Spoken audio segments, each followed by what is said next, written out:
practice lecture. So for this chapter, we only have one problem, but it has quite a few steps.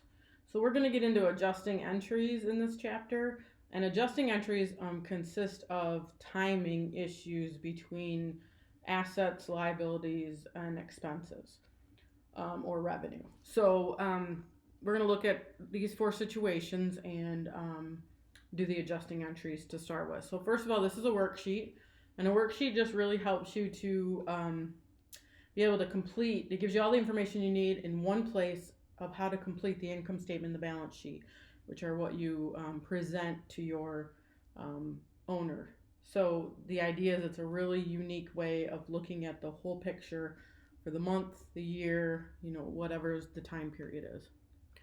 You'll notice it starts with a trial balance, and then we have two columns for adjustments. So in this first part, it says Shayla Green owns Creative Designs. The trial balance of the firm for January 31st and the first month of operations, so they just started their business, is shown below. End of the month adjustments must account for the following items. So there's a common thing that people don't do adjusting entries because they're not aware they need to do them. And we're learning how to do adjusting entries to make the income statement and balance sheet correct. So the first one, A, says supplies were purchased on January 1st. Inventory of supplies on January 31st is $3,200. So basically when they recorded the supplies, they recorded them in supplies, which is an asset right here. $19,500 is the balance. It's the third line down. But now that time has passed, where it's the end of the month, they're saying there's only a real balance of $3,200. They've done an inventory of supplies and said, okay, we've used up the difference between $19,500 that we started with and $3,200, which is what we have now. So we need to credit, because a debit and a credit, a credit will reduce a debit basically. So we need to credit for the difference. So if we get our calculator out and we say 19,500 minus 3,200, we get 16,300. So that's the amount of our credit, and of course it goes to supplies expense. So the debit is going to go to supplies expense because expenses are always a debit, and because that's where we record it. It came out of supplies, we used it up, it becomes a supplies expense. Okay? So now the next one says, the prepaid advertising contract was signed on January 1st and covers a 4-month period. Okay, so let's go down and find out where the prepaid advertising, it's $24,800, it's the fourth line down. And it says it was good for 4 months. So basically they did an advertising contract and prepaid or paid in advance some advertising. So while it's not been run yet or the advertising hasn't occurred, it's an asset. They could cancel the contract, get the money back, whatever.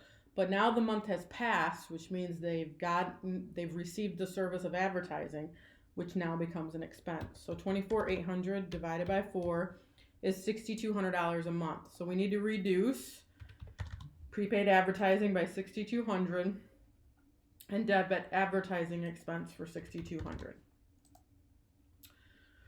Okay, so again, we're reducing the balance so that only 3 months are left that are prepaid because January is over, and recording the actual expense that was incurred that month.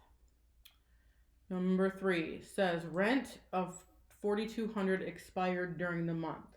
So this is the amount that you would record as an expense.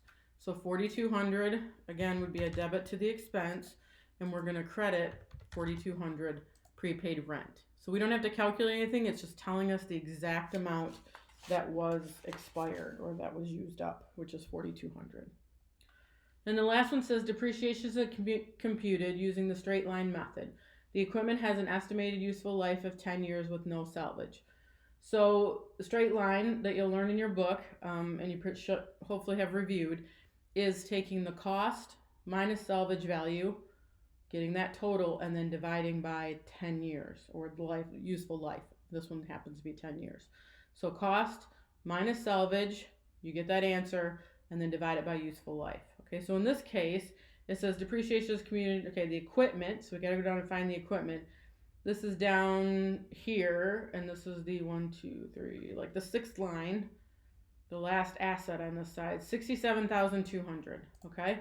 So $67,200, there's no salvage value, so we minus 0, right? We're still gonna have $67,200. and we divide it by 10 years, the useful life. So that's 6720. So that's the amount of depreciation. Accumulated depreciation is recorded. It's called a contra asset, which means it's the opposite balance of an asset, contra opposite.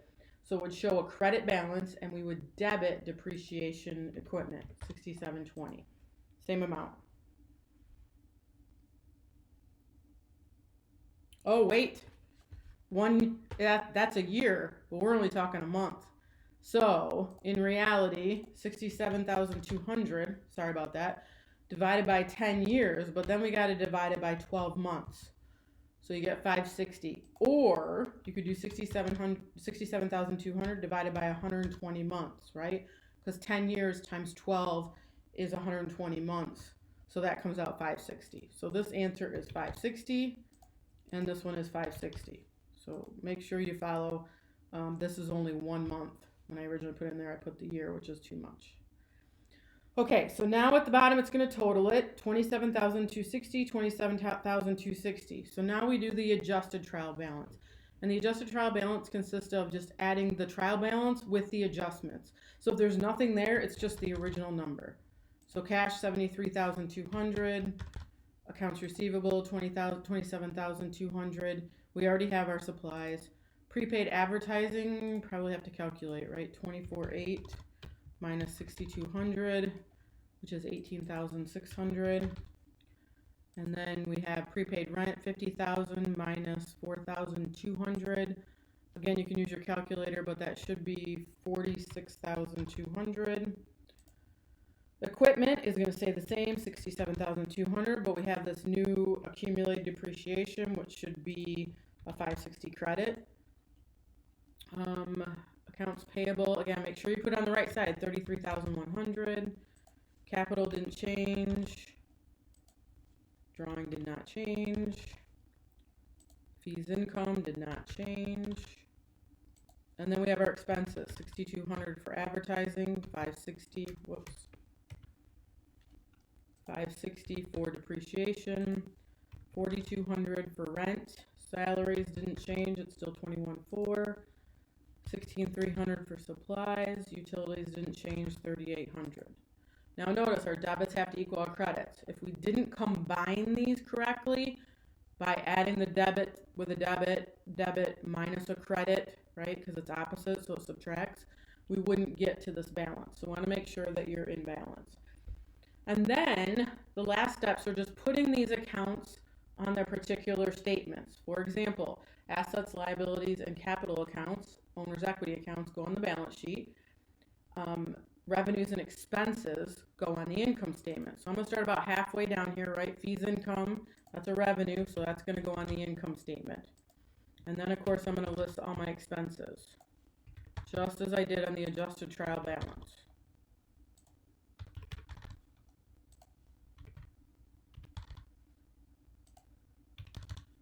Now, these will not be in balance because there's a difference, and the difference between revenues and expenses is net income and or net loss, okay?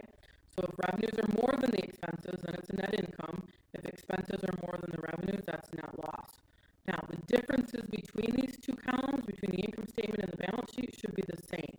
So let's go to the balance sheet, right? Cash, asset, that goes on the balance sheet. Accounts receivable goes on the balance sheet. Supplies, the new amount, 3,200, goes on the balance sheet. Prepaid advertising, 18,600, again, it's an asset. Prepaid rent, an asset. Equipment, an asset. Accumulated depreciation is a contra asset. It's just an opposite. It's not a debit, it's a credit balance, but it's still an asset. Accounts payable is a liability, therefore it has a credit balance. Capital is part of the owner's equity account. And of course, drawing, which is 16,000. Okay, so now the idea is to figure out the difference. Again, the differences between the income statement debit and credit should be the same as the difference between the balance sheet debit and credit. So if we take 148.2, the fees income, and subtract the total expenses, 52,460, we get 95,740.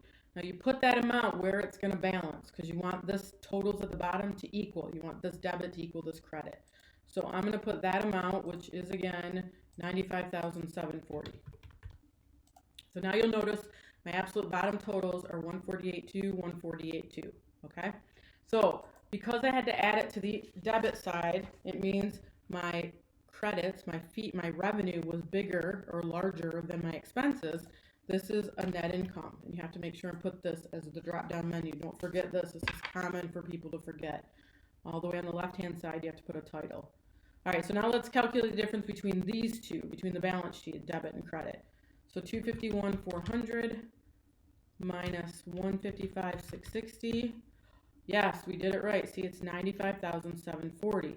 Now to get it to equal, I need to add it to the balance sheet credit. So this is what's interesting about a worksheet. Outsides is net income. Insides, these two ones inside, would be net loss. Okay, so I'm going to say that again. Outside net income, inside net loss. Okay, because it's on the outside, because revenue was more than expenses, credits was more than the debits on the income statement, it is a net income. Okay, so now we have everything completed that we need in order to complete the financial statements. Okay, so we're going to go on and we're going to do the income statement next.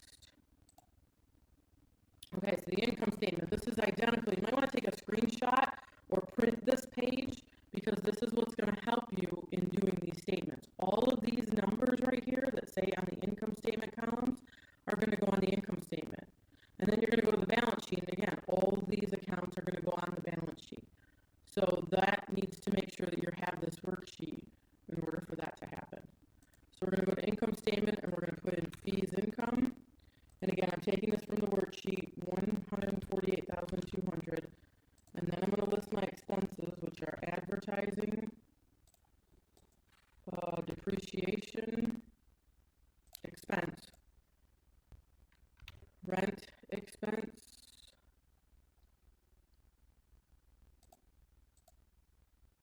salaries expense, supplies expense, utilities expense, and that should be it as far as the income statement is concerned. So again, I'm taking this off from the worksheet. So where am I getting my numbers? Right here. 6,200 for advertising, 560 for depreciation. Okay, so it's all the same numbers. So advertising is 6,200, same from the worksheet. Depreciation expense is 560. Rent 4,200.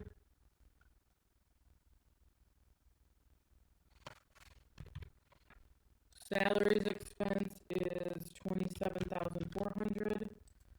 Supplies expense is 16,300. And utilities expense is 3,800. Again, don't forget the difference between revenues minus expenses is either net income or net loss. In this case, it's income because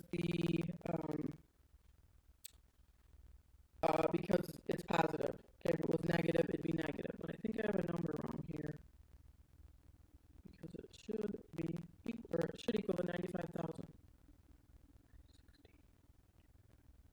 Oh, right here. The wrong number, 21.4. Sorry, 16.3, 3,800. So it's easy to happen. It's easy to look at these numbers. So now again, my net income is the same number I got for those difference columns, 95,740. Okay. Now we're going to go do the statement of owner's equity, which always is taking the capital, beginning capital, and we're going to end with ending capital. Okay, and the difference is, this is prescribed per se, is that we add in net income from January and we subtract out less withdrawals for January. So that's the only thing that can happen. So we started with 122,000. Net income was that number that we took from the income statement, right? So it's this one, 95,740, or from the worksheet, 95,740. Withdrawals, again, on the worksheet, if I go over here, Shayla Green drawing is 16,000. That's the drawing or the withdrawals the owner made. So that is a 16,000 positive because it says less, so they're going to subtract it. So the information that needs here shows that we're increasing capital by $79,740, so we need to say that, increase in capital, and the end result is our ending capital of $201,740. The balance sheet, okay, again, right directly from the worksheet. Cash, we're going to put assets first, accounts receivable, supplies, then our prepaids, prepaid advertising, prepaid rent, and equipment, and then of course we're going to say less accumulated depreciation equipment. So cash is going to be $73,000, accounts receivable $27,200, supplies is $3,200, prepaid advertising is $18,600, prepaid rent $46,200. I have equipment of $67,200 and $560 for accumulated depreciation. So my balance is $234,840. I have accounts payable, and then of course I have my capital account.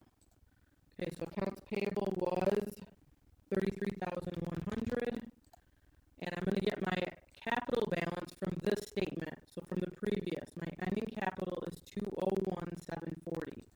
So that's the number that I'm going to put here in order to get